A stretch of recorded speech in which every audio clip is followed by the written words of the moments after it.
Today on Live Daily News, the 3 men involved in the Walmart lottery theft scheme have been indicted. Pfluger Fest was this past weekend, and a GoFundMe has been started for a 9-year-old girl. I'm James Bellini, and this is Live.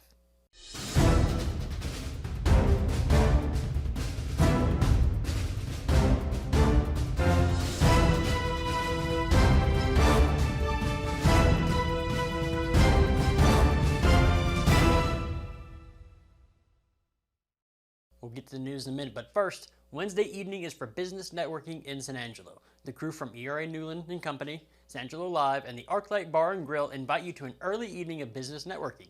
Ryan Newland of ERA Newland has the free drink tickets, and everyone who owns a San Angelo business or runs one is invited, as well as sales guys, or if you just like to network with the movers and shakers of the Concho Valley. Stop by the ArcLight Bar and Grill inside the Clarion Hotel at 441 Rio Concho Drive on Wednesday from 5 to 7 p.m. Business networking done right at the ArcLight Bar and Grill. Starting things off, Ryan Munoz, Carmelo Amiglio, and Ezekiel Grant have been indicted by a Montgomery County grand jury for theft of property for their role in the Walmart lottery theft scheme where over $1 million was stolen. According to court documents, all three were involved in making fraudulent lottery winning transactions and either pocketing the money or transferring it to a debit card. It was discovered that just over $1 million had been stolen for Walmart, but with the dates given, just over $800,000 was accounted for. Read more on SanAngeloLive.com. Thousands gathered at Cooper's Barbecue in Cristobal over the weekend for the largest Pfluger Fest ever. Our very own Lucas Manda went out to Pfluger Fest and spoke with Congressman August Pfluger himself. Let's take a look. Just talk to me about Pfluger Fest. What's Pfluger Fest all about? What are we doing? Well, what a great evening out at Cooper's Barbecue, Pfluger Fest. It's a free event for the community. Over 1,000 people have showed up. Just a great chance for the community to celebrate together, a patriotic theme, just celebrate being American. Kevin Fowler, you can hear him behind me, he's already performing, and what a great evening already. The Lakeview Mariachi Band did a great job of opening up, and I love showcasing our local artists because they do such a nice job, and actually the Lakeview Band is nationally famous, so it's off to a great start. Okay. Would you say this is the biggest turnout so far? This is the biggest turnout we've had. We're expecting several thousand people to be here tonight, and while we don't have a count just yet, it looks like we've got that. Okay. You said you're seeking re-election unopposed. It's going to be your third year coming up. Any comment on that? Yeah, I'm seeking my third term. I'm on the ballot. November 5th is when the official election day is, although early voting starts this coming week. And, you know, I'm proud to represent San Angelo and West Texas, the 20 counties that I have. This is the best district in the entire country. We have military bases, agriculture, and energy. It doesn't get any better than that, and the people in this district where I grew up are the best families, the best community, most hardworking and patriotic people in the country. Early voting's tomorrow, so what would you like to tell the people about early voting? Have your voice heard. This is your chance. Have your voice heard. Go vote. Go vote early. Make sure that you have your voice heard, that we speak up. And I think our country has been on the wrong track for the last 3 years. We've got to get back on the right track. We've got to get back to an America that we're proud of, where everybody can afford groceries and gas and can live the American dream. And right now, we veered off that course, but I feel confident we're going to get back on that course. Last question, since you've been in there for 2 years now. 4. What have been the biggest accomplishments, biggest hardships? What have been some of the biggest challenges? Well, I'm proud to stand up for West Texas. I'm proud to stand up for American-made energy, for our farmers and ranchers, for the military. I've passed a lot of legislation. In fact, I've passed a lot of legislation that's bipartisan, where we have many Democrats that join on, where we stand firm and we push back against the forces that are trying to move our country in the wrong direction. So I'm very proud to represent this district. While we're on the subject of politics, early voting has started in San Angelo, and while Pfluger is unopposed, you can vote in the heated presidential race between Donald Trump and Kamala Harris. Have you downloaded the San Angelo mobile app yet? It's free and it's the best app in the business. Download off the Apple App Store or the Google Play Store to stay updated with news in San Angelo. Sticking to San Angelo, a GoFundMe has been started for 9-year-old Ainsley Alcantar, who was placed in a medically induced coma. According to the GoFundMe, Ainsley was using a tree swing when the branch the swing was attached to broke, causing her to fall and actually ended up fracturing her skull. The little girl had to be airlifted to a hospital, and medical and travel expenses have caught up to the family. The Alcantar family asks for prayers, and you can find the GoFundMe on SanAngeloLive.com.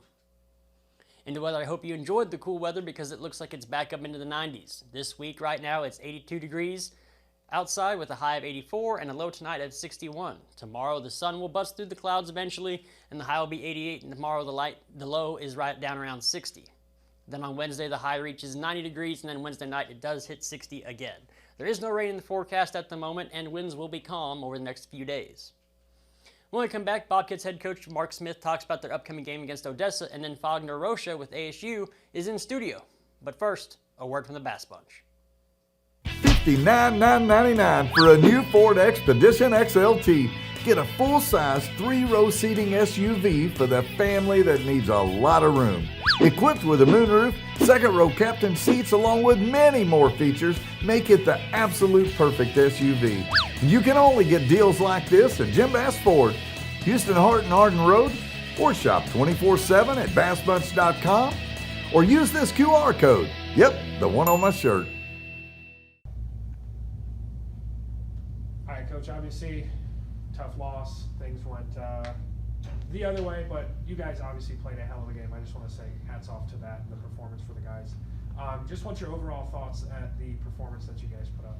You know, again, just proud, of our guys. I really think, I've been coaching a long time, and I don't know that I've had a game where I've coached in where the size disparity was what it was in that game. I knew they were big and got out there and they were really big. This was a big team, and I think that physically, our guys didn't back down one bit, and I didn't expect them to. We got a team of fighters that do everything that's asked of them to do, and they give themselves a chance to win. And I think that in this league, that was an undefeated team.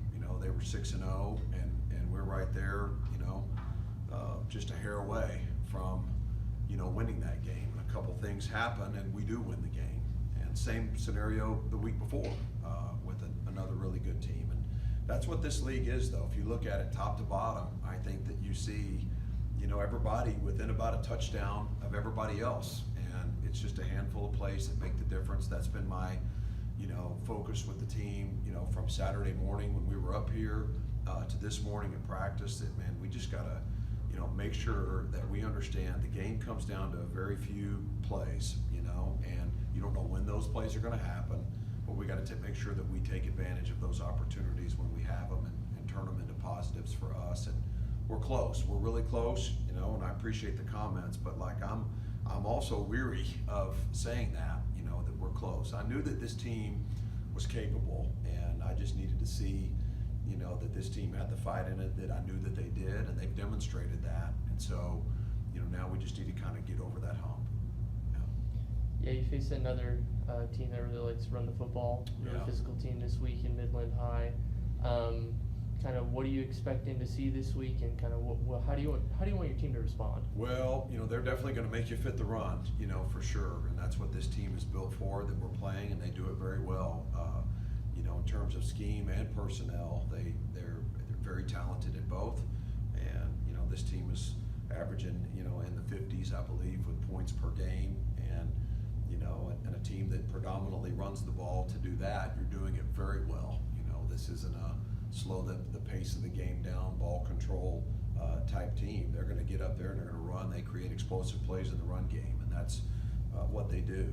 Formationally probing you, trying to create mismatches with motions, and they just need one guy to be out of their fit, and the ball will find that person. So it's going to be a challenge for us defensively, to do that. Our offense is going to, be challenged as well. If they score a little bit, then we're going to have to match those. We're going to have to create our own advantages, create our own leads. Defense is going to have to make stops and keep them out of the end zone, which both of those things will be challenging. But I don't doubt our team at all, as we go into this. I'm excited to watch them play again, to see them go and perform. The team is hungry.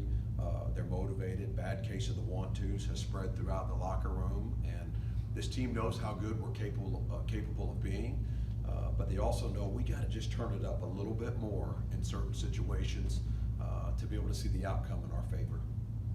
Coach, go ahead. Oh, I was just going to ask about, you're up on Permian, and they're a great team, and Permian comes storming back. Yeah. Even though you didn't close the deal, is that just an important moment for these guys to get to experience those type of situations? Because they only won one game last year, and so Yeah, I have to be mindful of that too. Sometimes without being here a year ago, and my mindset is on just winning everything right now. But there's a psyche that grabs hold of a team whenever you don't have much success, and the team hasn't, in recent past. So when we're in those moments and those situations, I'm mindful of the fact that, man, this team hadn't been in this situation very much. How are they going to respond? And I think back to even the game Friday night, we had the lead at the half. We stretched it out a little bit. They came back and got it, but we came right back and scored again. So this team has always got the attitude that, man, we're never out of it. If we just have one more possession, we're going to have a chance to win. Same thing against Legacy the week before. Same kind of scenario. So I know the fight that the team has. I know that we're always in it, and I hear it from the coaches around our league. And when they talk to me after the game, and how impressed they are with what we've done, with the team right now, and that just says a lot about our players and the way that they go to work, and that this team has been hungry to win. They've responded. Every time we've asked them to do something, here they are. They get after it. We've got a special group of guys, and they're a connected team. And I told them in the beginning, the first day I was here back last February, connected teams win. And this team is connected. They're not disjointed at all. So we're always going to have a chance, I think. We got some guys playing at a high level right now. Christian English, when the ball's in his hands, we got a chance. The guys continue to just make play after play for us on offense. We ran the ball well. I thought on Friday night as well. The wideouts did a good job. We missed a few opportunities there, but overall, man, this was a good game. This is a West Texas slugfest, is what it was. And somebody had to win and somebody had to lose, and we were just a couple points shy. Coach, second quarter, you guys take the lead after that interception, and you guys ultimately have the upper hand. But then, 2 of the next 5 plays, you deal with a little adversity with potential fumbles that were ruled down by contact. And obviously, you got the guys a little bit mad because then it leads to a touchdown. But for you guys, it seems like mental toughness is something that is taught here from day one. How important is mental toughness to you to just kind of let that go and get back to the game? I coached at the University of Colorado for a couple of years, and Bill McCartney's a longtime great coach at Colorado, and he was around, still lives in the Boulder area, and I remember him telling me, and I've heard him say this before, the mental is to the physical is 3:1, and he was a believer in your mental preparation and the things that you do from a mental toughness standpoint. This game requires that. If you ride the roller coaster wave of emotions, you lose control of your performance in this game. So, you've got to have the mental stamina to sustain things when they don't go your way, and also when things are really going your way, to double down on, man, I got to be in this moment and locked in right now. And I was just reminded of that. I'm glad that you brought that up. The mental is to the physical is 3:1, and this team has demonstrated that, and it's intentional. It's something that was focused on from the beginning, is that the mental disposition that it takes to play this game. It rewards those that do it the right way. It punishes those that don't. So, and that's been a process to get to where we are right now. But we do. We have a locker room full of guys that believe, and they know, if I can stay mentally disciplined throughout the course of the entire game, which is not easy at all, that, man, we're going to have a great chance to be successful. Yeah, Coach, I think, if you look at the box score, right, their running back, Evan Black, kind of had the game that he usually has, 200 yards. But I think if you watch the game, you guys really gave him fits, especially with your physicality. I know you just talked about mental toughness being 3:1 to physical toughness, but it really feels like this year the physicality has been amped up as well. How do you feel like your team has responded to that and kind of made that their identity? That's what I want our identity to be. I've referred to it as bully ball, before. I want this team to be known. This is what we do, and this is 25 seasons doing it. The most physical team usually wins all the time. So that's a disposition I want our team to have all the time. And I was, the running back was a really good player. He was every bit of 215 pounds and a really strong runner and a good player in this league. And but we fit the run well. I think what you saw in our game that was different from others is when teams run the ball on you, especially teams like Permian, if they're gaining 12 yards, 15 yards, 17, 14 on every carry, that's demoralizing. on a defense. But against us, he may gain 1, 3, 2, and then he hit 1 for 35. He got his yards in those chunk plays, but we were able to tattoo him at the line of scrimmage a lot during the game. And they formationally probed us with some end over things, and got our fits a little bit off, and so that was something that we addressed and got identified quickly. But I was pleased in our run defense for the most part, because it was sound. It was those +1, +2, +4, not just those 12, 14, 17-yard hits time after time. It was the quietest 200 game I ever saw. Yeah. Well, he had about 4 Yeah. big ones that got out, and then the rest he had 20-something carries for about 70 yards. And that's good run defense. One last question for me, Coach. About 2:40 left on the clock. They have the ball. They're obviously playing themselves some bully ball as well too. Yep. Just kind of keep the game out of your guys' hands. You're down 2. What were the things said to that defense for that final last defensive stand to give you guys that chance? We knew that. You talking about at the end when they ended the game, or Yes, sir. well, To give you guys the ball back, essentially. yeah, we got it back. Well, we knew if we had an opportunity there to get the ball back, that we were going to go do something with it. So that was the mindset. Is that when you get into a 4-minute offense.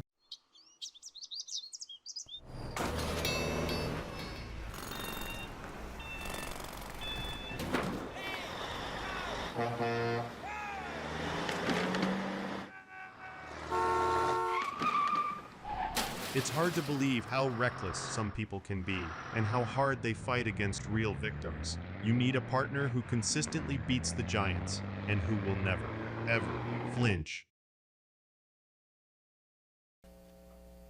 Hey everybody, James Bellini here. I'm here with Fagner Rocha. He's the director of the ASU Symphony. Symphony Orchestra or Symphony? Symphony Orchestra. Symphony Orchestra. All right. Yeah. Dr. Rocha, how are we doing today? I'm doing good. How are you? I'm doing great. So this year's special, we have 10 years. It's the 10-year anniversary of the Symphony Orchestra, ASU Symphony Orchestra. Yes. So this year is the 10th anniversary. So in October 2014 was the first concert of the ASU Symphony. And until that point, like the music department had like the bands and choir, and then they added a symphony orchestra in 2014. I came on board in 2016 as the orchestra director and have been leading the ensemble since then. So this year we're doing a big celebration. We're doing a big work. We're combining choir and orchestra. I tell this to my colleagues. I think that one of the most powerful things we can do as a music department is to put choir and orchestra together, because that, like, you have all the instrument sections represented and then the voices, and this one is going to be special because we're going to have 140 people in the choir. Right. That's insane when you think about it. Yeah, it's a big number. So we have not only the ASU chorale, we're also going to have Central High School chorale. We're going to have the San Angelo chorus and Howard College choir that is coming from Big Spring to join us in this performance. So we're going to make a big choir. And the orchestra is going to have about 60 people, so there's already 200 people. There's also a handbell choir, and it's so many people that after measuring the stage in the Murphy Hall, we decided to add, we're doing a little extension of the stage to be able to put everybody there and do a big performance. It wasn't even big enough.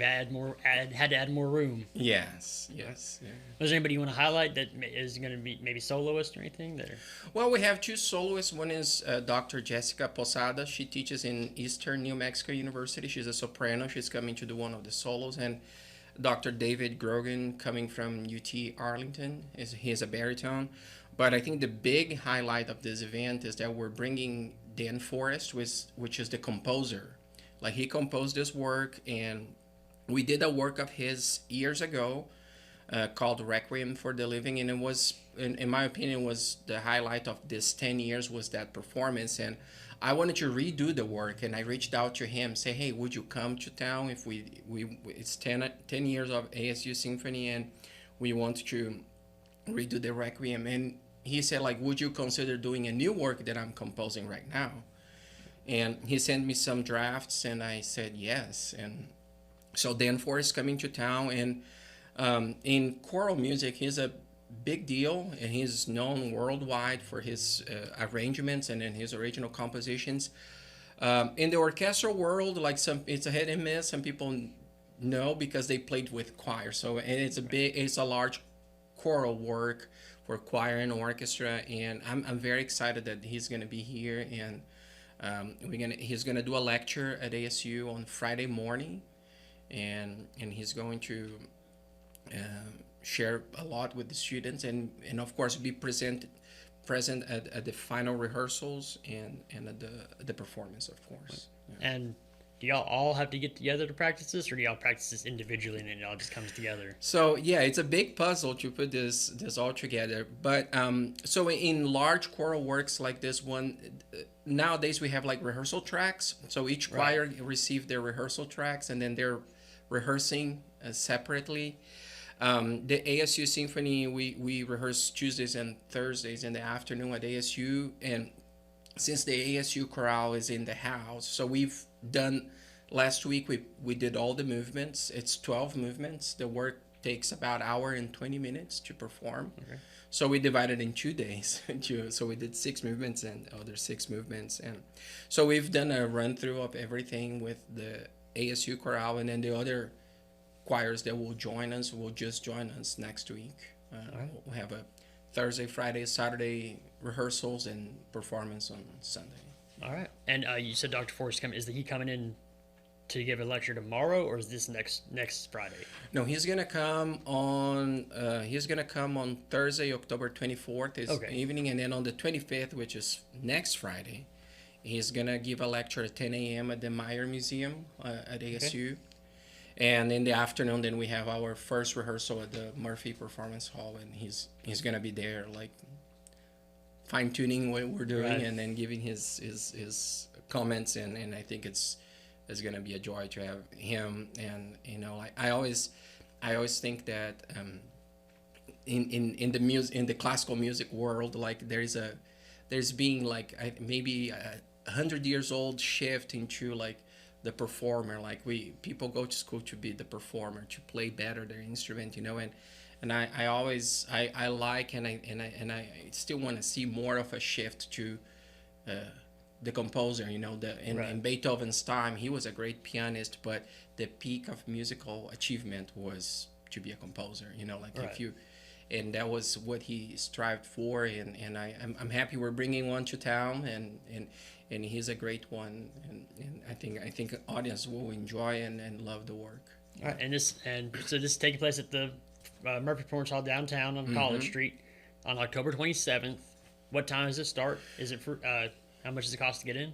So it's free. You can come in for free. There is a catch.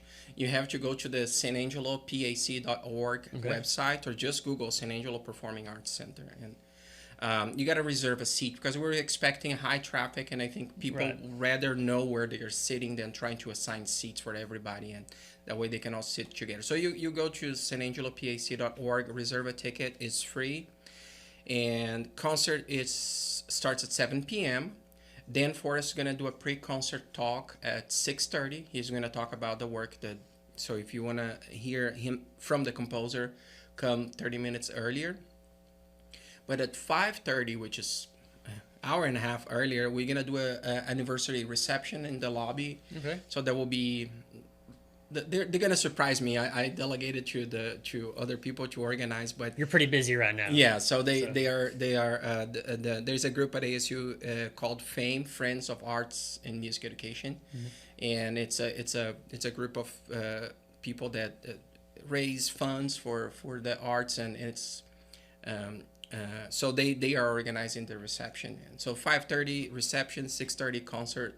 Pre-concert talk, and at 7 o'clock is the creation, which is the name of the work. All right. Yeah, and on the topic of the creation is 250 years ago there was a famous work called The Creation by Joseph Haydn, and it's a famous work, and so the composer wanted to celebrate that 250 years had passed since that creation and compose his own creation, and that's the work we're doing. Right. How long is the show about? It takes an hour and 20 minutes to go through the work, so I think that starting at 7 we'll probably be done around 8:30. Yeah. So yeah. go Go. have a little fun beforehand, and then go enjoy a free concert. Oh yeah, yeah. That sounds like a good plan. All right, Dr. Rocha, is there anything else that you wanted to? I think that just tell people this is gonna be a like a unique event. It's gonna be the biggest concert the music department has put since I've been here. It might be the biggest classical music concert in San Angelo in the last decade, and it's gonna be big. It's gonna be powerful, and seeing all those forces on stage, connecting, interacting, and making music. And I have no doubt that people that come in will leave feeling better. All Yeah, right. I think it'll be a great concert. Yeah. Well, thank you for coming in today. Oh, thank you. All right. And remember, October 27th, 7 o'clock. Reserve your tickets at SanAngeloPerformingArtsCenter.com, or go Google San Angelo Performing Arts Center. Yep. And enjoy a nice time. Enjoy a free, nice concert. Right? Yes. All right. Back to you guys. When it comes to unique pieces you can't find anywhere else, Kano's Diamonds and Coins is your one-stop shop. With over 24 years in the diamond and coin industry, Kano's Diamonds and Coins is West Texas's choice for diamonds, jewelry, coins, silver, and gold. Owner Bill Kano stands by his work and offers free consultations, including estate jewelry. Don't just trust anyone with your valuables. Come see the staff at Kano's at 1016 West Beauregard in San Angelo. Thank you for watching the Live Daily News Show, the only locally owned news show in the Concho Valley. Go like us on Facebook, X, and other social media platforms, and download the San Angelo Live mobile app to stay up to date with news from in and around the Concho Valley.